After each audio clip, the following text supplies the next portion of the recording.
Ayun mga idol, magandang araw sa ating lahat. Mayroong dumating dito na Honda Wave 100 mga idol. Bali ito yung ano eh. Wave ano nga to pare? Wave Alpha yan. Wave Alpha. Oo. Yan mga idol. Ayan mga idol, ito ay tinulak ng ating customer papunta dito sa shop natin mga idol. Tinangka nila na paandarin pero hindi nila mapaandar mga idol.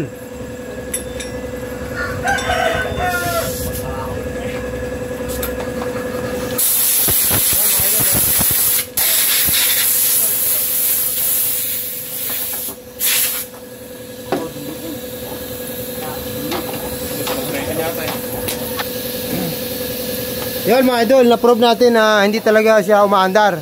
So tulad ng mga vlog ko, ng mga una kong mga vlog, pagka ang motor na hindi umaandar mga idol, na dinala sa atin, una natin sinicheck dyan. Una-una kuryente mga idol, pangalawa gasolina, pangatlo compression mga idol. Ngayon, bubuksan natin, chichikin ko kung may kuryente mga idol.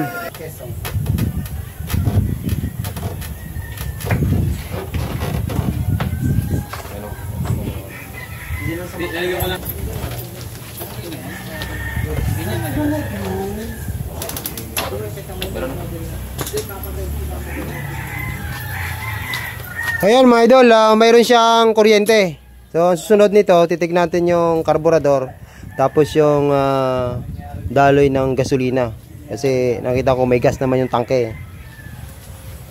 Kasi sabi ni customer, isang buwan yata hindi lang nagamit.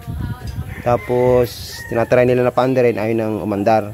Siyempre, ang una natin chinecheck dyan, kuryente. Kaya tinignan muna natin yung spark plug. May kuryente naman. Ngayon, pupunta tayo dun sa karburador kasi nabanggit niya na isang buwan nila na hindi nagamit mga idol. Nakasara eh. Nakasara karburador eh. Kabit ko gasolina. Ay, stop lang.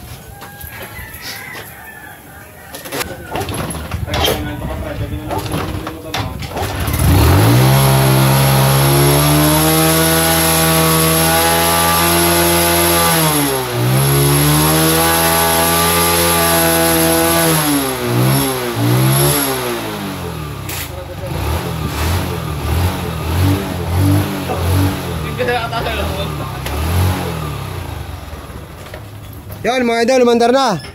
Bali, tinignan natin yung yung kuryente, may kuryente. So siyempre, 'di ba sinabi ko gas. Oh. Yung pa lang mga idol, nakasara lang yung yung karburador. Kasi mayroong on off ito mga idol. Mga idol, okay na.